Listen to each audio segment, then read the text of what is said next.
Greetings. Thank you for joining us for the second webinar in our series, Racial Equity and Justice from Protest to Policy. I'm Jennifer Leonard, President and CEO of Rochester Area Community Foundation, our webinar host.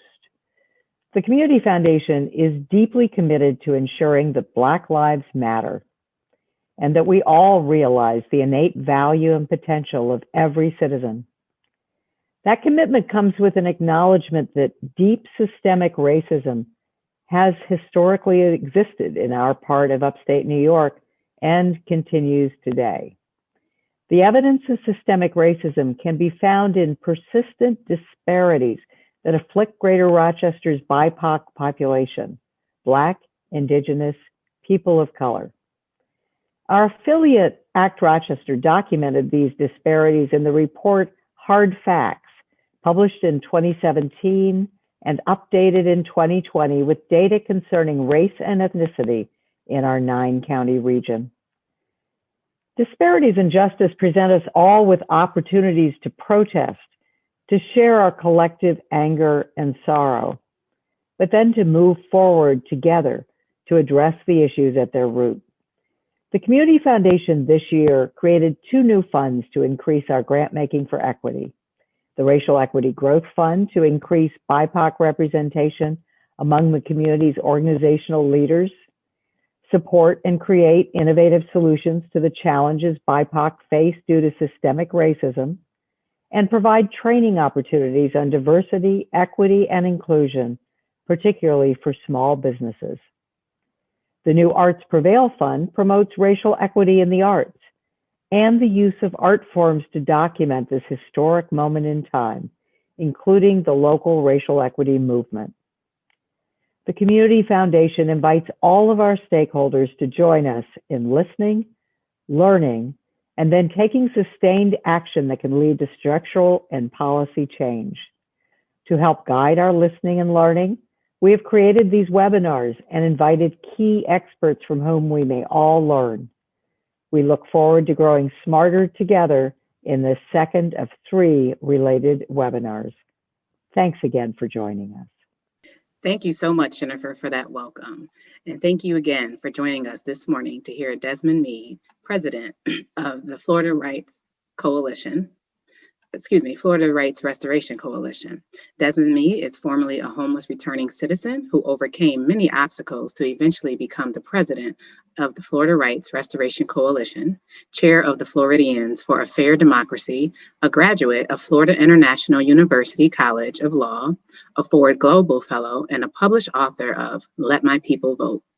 Recognized by Time magazine as one of the 100 most influential people in the world in 2019, Desmond led the FRRC to a historic victory in 2018 with the successful passage of Amendment 4, a grassroots citizens initiative which restored voting rights to over 1.4 million Floridians with past felony convictions. Amendment 4 represented the single largest expansion of voting rights in the United States in half a century and brought an end to 150 years of Jim Crow law era in Florida. Named Floridian and Central Floridian of the Year in 2019, Desmond presently leads efforts to empower and civically re-engage local communities across the state and to reshape local, state, and national criminal justice policy. Desmond is married and has 5 beautiful children. Thank you so much for being with us this morning, Desmond. Thank you, Jennifer. And thank you to the Rochester Area Community Foundation for inviting me to speak this morning. It is definitely an honor to be here. And I would definitely want to give a special shout out to Simeon and Maya for their help in getting me ready for this conversation. And that's what I consider this, a conversation. I don't, even though we're virtual, I don't want to speak at you, but rather I want to speak with you. And so I'm looking forward even to our Q&A tomorrow as well. Let me start my story. Back in August of 2005, that day in August, I found myself standing in front of railroad tracks, waiting on a train to come so I can jump in front of it. That day I was homeless. I was addicted to drugs. I was unemployed. I was recently released from prison, and I didn't have any kind of hope, no self-esteem. I didn't see any light at the end of the tunnel. And as I stood there, the main thing that was going through my mind was how much pain I was going to feel when that train ran across my body, whether I was going to die instantly or I had to endure agonizing moments of pain. And I'll tell you, I'm a wimp. I'm scared of needles. But even the thought of the pain that I may have to endure when that train crushed my body was not enough to make me move. And I stood there and I waited and I waited. That day I was a broken man and I didn't see any need to move on or to go on with life. And I was done. I was ready to go. But that train never came and I ended up crossing those tracks. And I walked a few blocks further and I checked myself into drug treatment. And while in drug treatment, I underwent a transformation, a spiritual transformation. And it was spurred on because of my desire to have a big funeral. Because when I had crossed those tracks, I had stopped and asked myself a very pivotal question. And it was, hey, Desmond, if that train would have killed you, how many people would come to your funeral? And the answer was nobody would have came because I was homeless. I didn't have any ID. No one knew where I was, and I would have been buried in a pauper's grave. And I didn't like that. And so I changed the scenario and said, okay, Desmond, you were killed by this train and your face is on the front page of the major newspaper and bold headlines reads, Desmond killed by train. How many people would come to your funeral? And I thought long and hard and only came up with 4 people. And out of those 4, maybe 2 would have shed a tear. And that bothered me. That hit me in the gut like a Mike Tyson blow. And I questioned my existence on this planet. And I asked myself, you mean to tell me after all these years of living on this earth and having the relationships and living all different places and having friendships that only 4 people would have cared if you died? Have your life been that insignificant? And I remember taking that question with me into drug treatment. And while I was there, it just so happened that Rosa Parks passed. And as I seen the outpouring of sympathy and condolences as her body laid in state in the rotunda of the Capitol, how so many people were paying their last respects and so many had tears in their eyes, something overcame me and I started planning my own funeral. I wanted to have people to mourn me. I wanted to feel as if I did something significant while I was living on this planet. And I remember my mind scrambling around trying to find a venue, and I landed on a football stadium where the Dolphins play. Ironically, the imagery that I envisioned at that time was extremely similar to what we seen in the outpouring of love that was given to Kobe Bryant and his daughter Gigi. And that was something like what I wanted, and once I had got the venue, I decided that, hey, I need to figure out what type of person could draw that type of audience, what type of person could make so many people sad that they passed away. And I came up with a actor, I came up with an athlete, and I thought, man, wait a minute, an actor, an athlete. I knew I played football when I was in high school, but I thought I was too old to get into professional sports. And so the only thing left was being an actor. The problem with that was that when I think about an actor, I automatically think about Denzel Washington. Now, I don't think that, I'm an ugly guy, but I didn't think I was Denzel Washington type of handsome. I tell folks today that thank God at the time I didn't think of Forrest Whitaker because I knew I had him beat. And if I would have thought of Forrest Whitaker, maybe I would have pursued a career in acting. But unfortunately, at that time, all I could think about was Denzel, and I was not Denzel, and so I briefly became discouraged. But my mind went back to Rosa Parks, that she committed an act that had an impact on the lives of others, and we could experience that impact even today.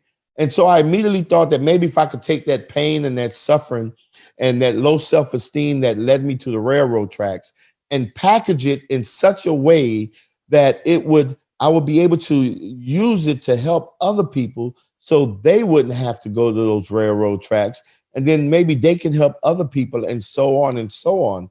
And pretty soon there would be a great deal of people who have some type of remorse, right? Saying, well, man, if Desmond died when he died, that wow, if it wasn't for what he did, if it wasn't for the work that he did that impacted so and so's lives, my life would have not been impacted, and maybe they would have been sad.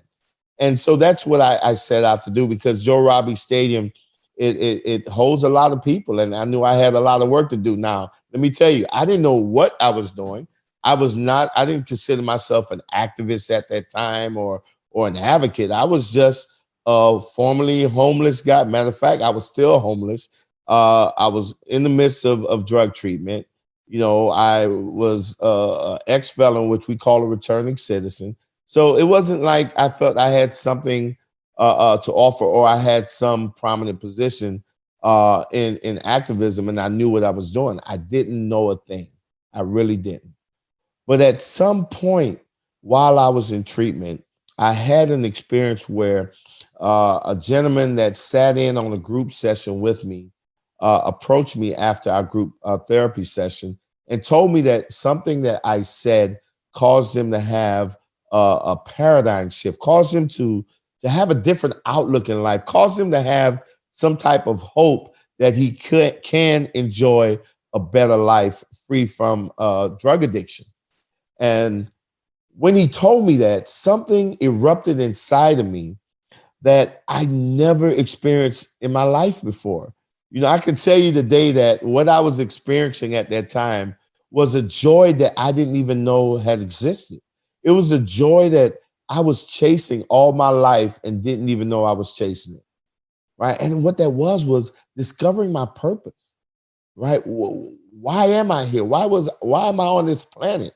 You know, and it was something real simple. You know, I remember looking around at nature, at the trees and at the animals, and just thinking about how in nature everything takes a little and gives a little. You know, we give back. And I understood that my purpose was to give back.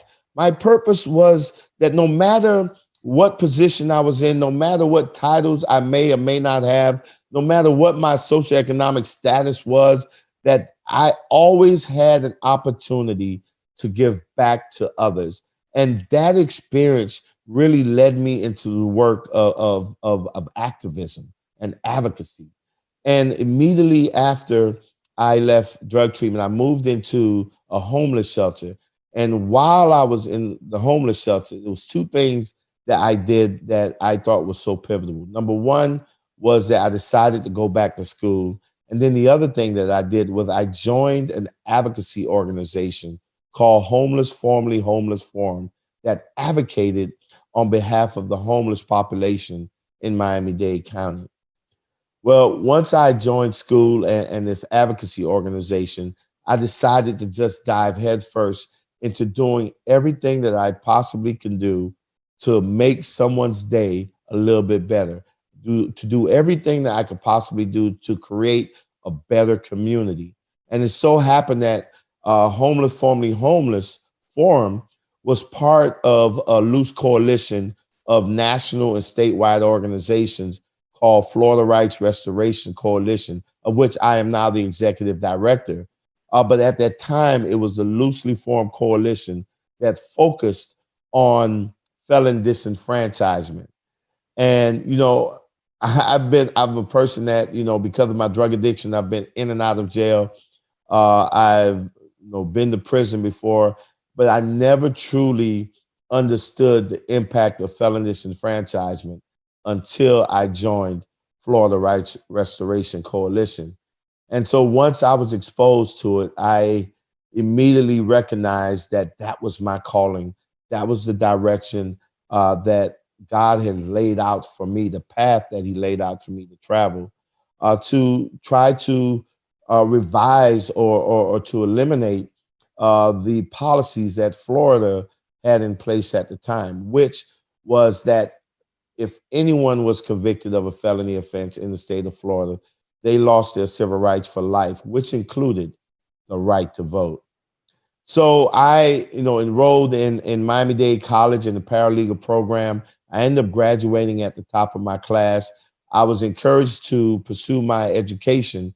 And so I pursued a bachelor's degree in public safety management with a concentration in criminal justice.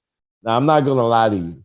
I picked that because I figured since I had a lot of experience getting arrested by the police and a lot of experience appearing before judges, that somehow or another that experience was going to lead to classroom success in criminal justice. And it did. It did.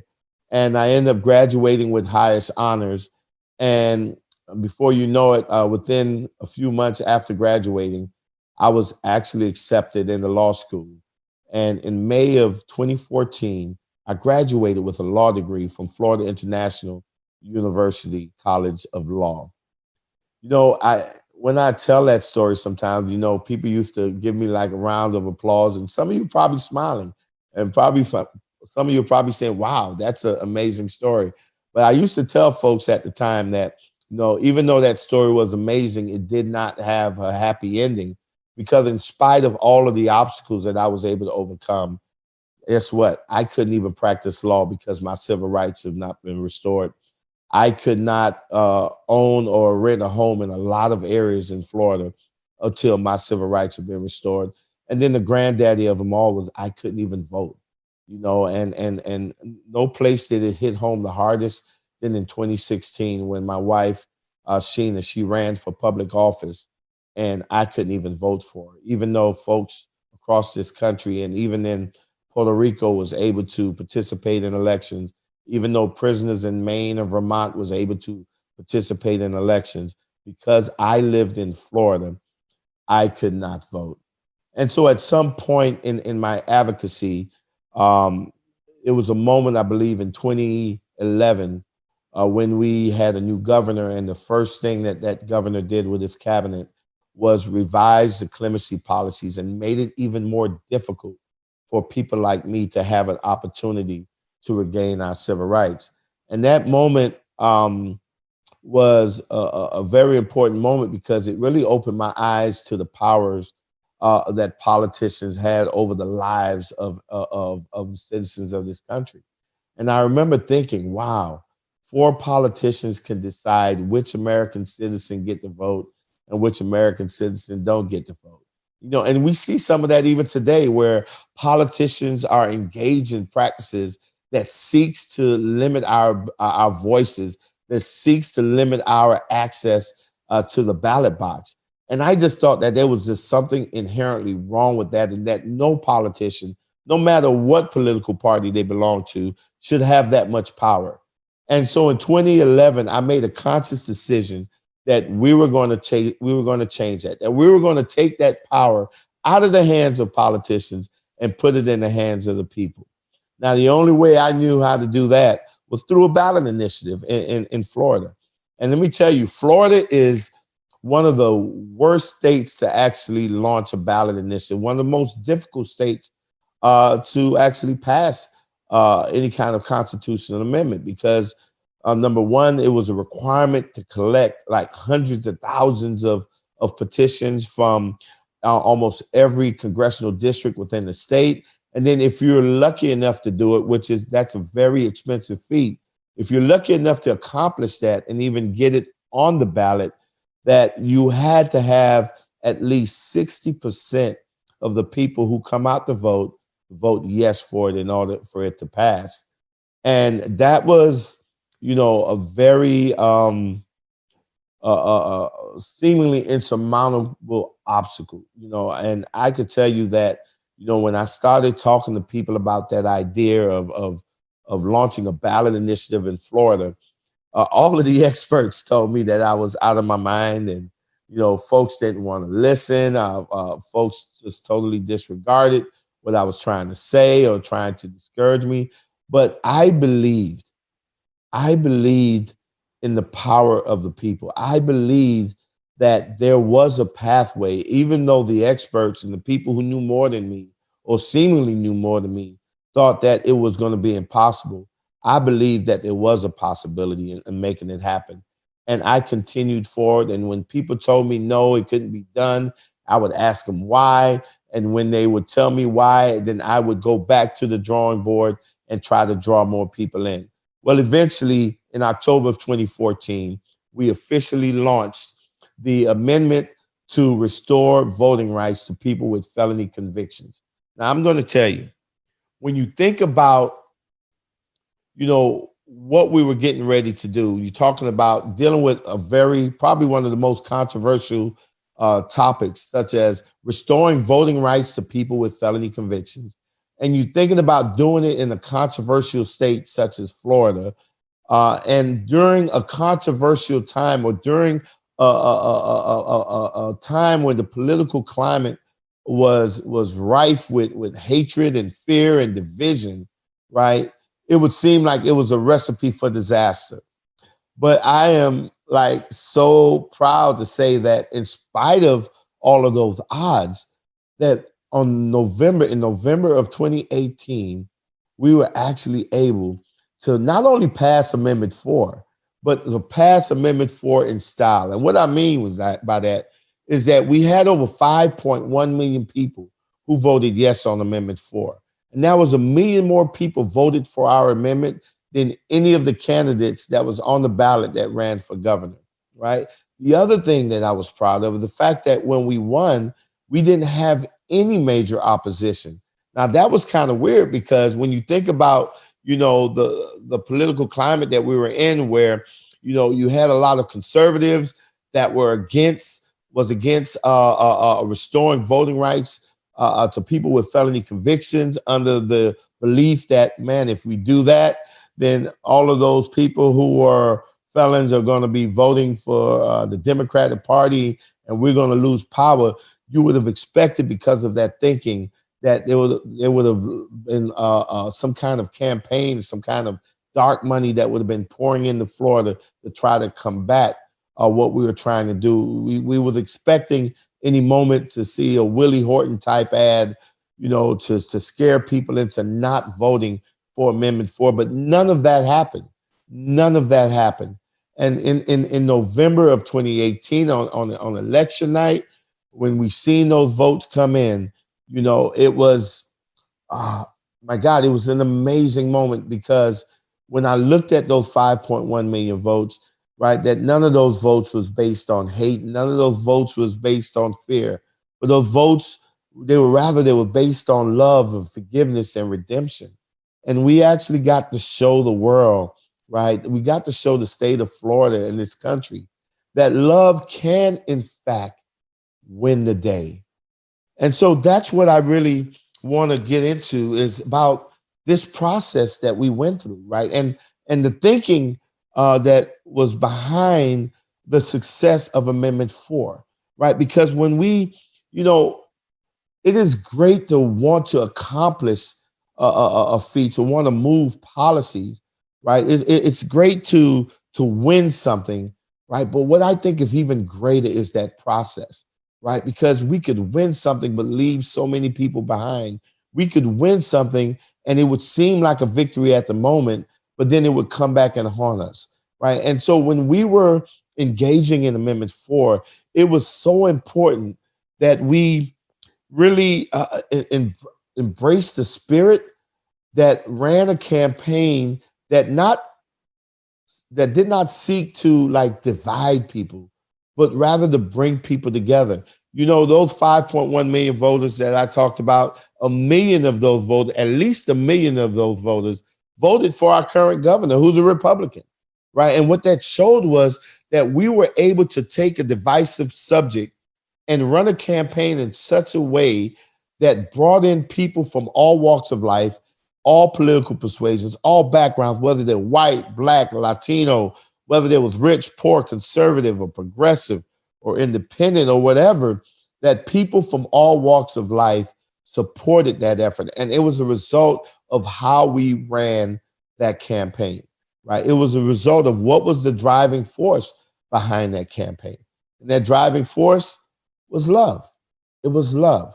It was about connecting the issue with people in a very personal way, Like one of the questions that I used to ask folks when I started circulating petitions and trying to get people to sign the petition so we could make the ballot, I used to ask everyone just one simple question.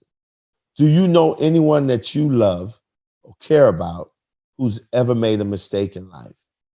And that was a universal question, right? And that was a question that took our issue and elevated it above partisan politics. It elevated our issue above even implicit racial biases and discriminations, right?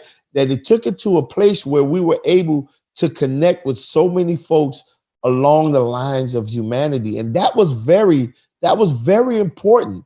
It was important because as you look at the strategy and you look at trying to win an amendment or pass an amendment in the state of Florida that requires 60% of voters to vote for it, we knew that we just couldn't win by just organizing our people, that we had to organize other folks, that we had to organize people that may have been considered our enemies or our opposition, that we had to organize all of Florida voters, right? And so when we looked at felon disenfranchisement and we recognized the history of it, and we knew and that felon disenfranchisement saw its resurgence in our country because of an attempt to stop or reduce the political power of the newly freed slaves. We knew that it was implemented along with other Jim Crow laws, right, to strip that newfound power from the newly freed slaves. While we recognize that history, we also recognize the fact that this issue of felon disenfranchisement was like a tumor, and it not only just impacted African Americans anymore, that it impacted white Americans, it impacted Latino Americans, it impacted everybody, and it really became an all-American issue. And that's how the space that we held this in. And we drew people in from all parts of the state. We drew people in from all political parties, and we created an amazing grassroots movement that was able to overcome any obstacle that was in front of us and successfully pass Amendment 4.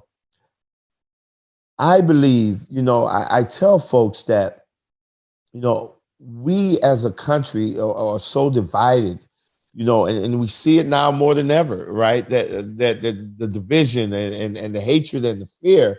And I do believe that we can become a better country. I do believe that we can create better communities in which we're not in fear of our neighbor, and that in spite of our differences, we understand that there's more that brings us together than drives us apart, right? And I do believe that there are pathways to accomplishing that because we see it on a daily basis. We see after natural disasters, after a hurricane or a tornado rips through a community, we see us as human beings come together in spite of the differences of our political opinions, in spite of our religious differences, in spite of the differences of the color of our skin.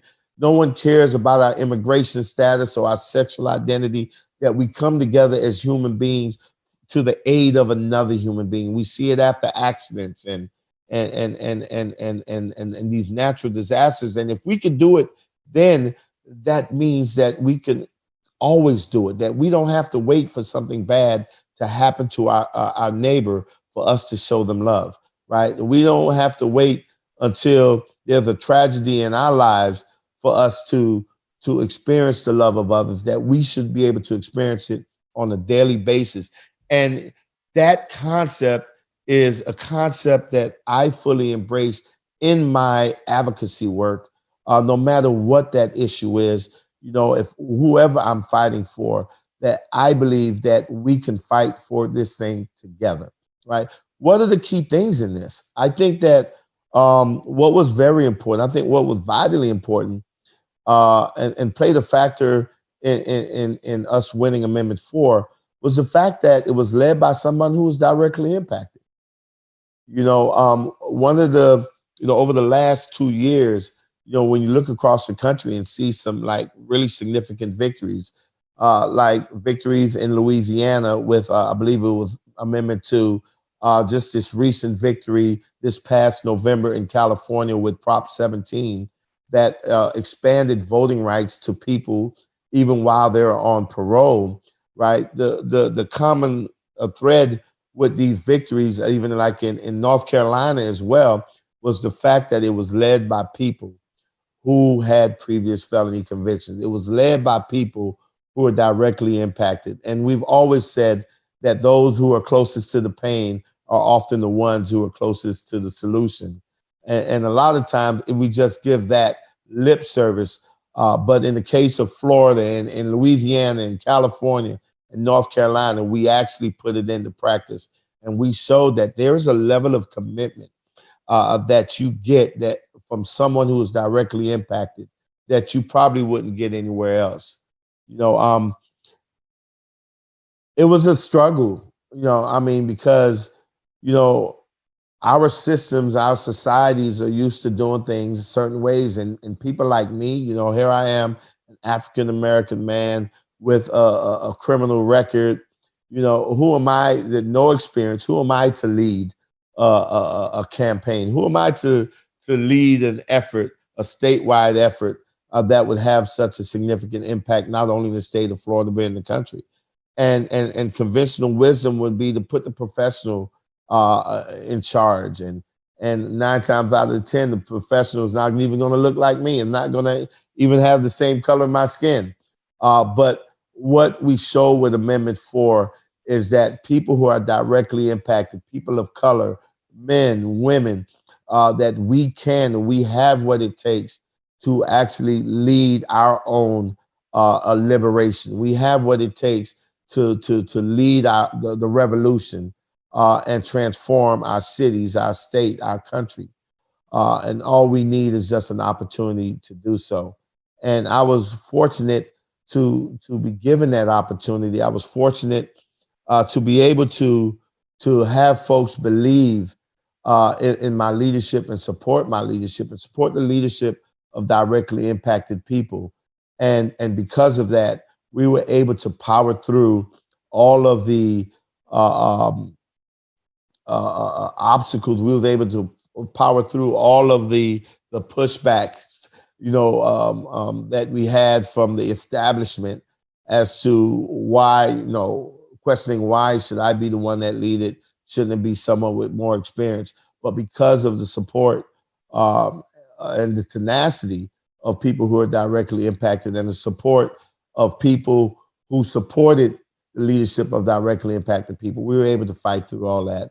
And I'm grateful for that, for that opportunity. I'm grateful for that experience. And it really, I believe, showed the world that, we can, in fact, not only lead, we can win, right? And we could do it in a way that brings people together. And so I want to conclude by talking about, because I know that some of you all who are viewing are funders, are people who have the ability to pour resources into the work of people who are on the ground, grassroots activists, directly impacted folks who are doing probably amazing work. And I know definitely in the Rochester area, right? And there's an opportunity for you to even to double down on the support, and there's like two things that I would really like to say to folks who are funders. Number one, make sure that you understand the need to give people space. One of the things that I was able to enjoy, one of the benefits I should say I was able to enjoy, was that I had people who were funding our efforts who gave me enough space to make mistakes. When you look at art, whether it's in the form of music or sculptures or paintings, when you look at the great masterpieces, what you see is an artist that was courageous enough to color outside the lines, courageous enough to think outside the box, to dare to be a little bit different, right? And in order to have that courage, you have to overcome the fear of making mistakes, right? And understanding that, I'm willing to make a mistake to try something new. But when you're dealing with funders in this world, so many times people like me were not given opportunities to make mistakes, and we were operating in fear of making mistakes, which stifled our creativity, which stifled our courage to try to think outside the box and do things differently. And so I was grateful and I was fortunate that I had funders who allowed me to be courageous enough to think outside the box without the fear of wondering that, wow, if I make a mistake, will they take away my funding? If I make a mistake, will they reduce funding? Right? I didn't have those fears because of the funders that were attached to our campaign. And so my word to the funders that are listening is that you would be able to witness a masterpiece created by these activists if you would give them the space to fail, if you would give them the space to be courageous. And then for the other thing that I would also share with my people who are funders that are looking at this is that you have to be able to trust the leadership in such a way that even though you may not understand everything that leader is doing, that even though you may not agree with everything that leader is doing, that you have to let them follow the path that they were given, right? And so many times I've seen it where funders are trying to dictate strategy and they're trying to dictate the direction that an organization or a movement is headed, and it's contrary to what the people inside that movement wants. And I believe that funders need to, I guess, engage in hands off and just trust the leadership of the people who are feeling the pain. Understanding that, listen, at the end of the day, those who are feeling the pain is more invested in eliminating that pain more permanently. We're not looking for temporary fixes. We're looking for a permanent resolution to the suffering that we're enduring. And because of that, there may be some strategies and maybe directions that we want to go because we feel that is the way to actually permanently end that pain. And when you're not feeling that pain that I'm feeling, you may not see that. And so, I encourage funders to allow the leaders, to allow the activists, in spite of your uncomfortability with some of the things they may say or do, that allow them the opportunity to go through that process and be as creative as they can possibly be and create that masterpiece. Because I think at the end, what we'll see is a better world, a better community, a community that's transformed by the very same people that was once marginalized. And so I want to thank once again the Rochester Area Community Foundation for inviting me to speak. I'm looking forward to our Q&A tomorrow. And I can tell you right now, listen, please do not hesitate. Do not hold back. Ask as thought-provoking questions as you want. There's no question that is too personal for me. Please feel free to ask anything, and I'm looking forward to answering your questions. Thank you once again. It is an honor to be able to speak to you all, and I'm looking forward to tomorrow. Wow, that was wonderful. Thank you so much, Desmond, for offering us such a personal account and reflection on your journey to finding purpose and meaning in activism and advocacy. Listen, this morning we've heard that the seemingly insurmountable can be accomplished. We've heard that a citizen pushed by his own personal challenges, propelled with a spirit to help others, empowered by a persistent willingness to take no for an answer, overcame the unlikeliest odds to transform his state and community. And we learned today that we, right here in Rochester, can do this. I saw a quote recently that you have to climb a mountain to reach the summit. Just thinking about it won't get you there. Desmond climbed a mountain by taking action. And we have our mountains here in Rochester: economic and racial inequity, education disparities, poverty. He reached his summit: passage of Amendment 4, 1.4 million people with the right to vote, the largest expansion of voter rights in 50 years. And if we are prepared to take action, we can reach our summits too. I imagine that listening to Desmond has surfaced even more questions. How'd you build that coalition? How did FRRC engage people of different political perspectives? What kind of resources were necessary to achieve your goals? Tomorrow at 3 p.m., Desmond said, we're hosting a live Q&A. We're going to answer some of these questions. We're going to answer the questions that you bring to the table. The link for tomorrow's webinar is in the chat. You can also visit our website at racf.org/webinars to find the link for tomorrow at 3 p.m. Desmond, thank you again for your advice. Thank you, viewers, for joining us. And we look forward to learning even more together tomorrow.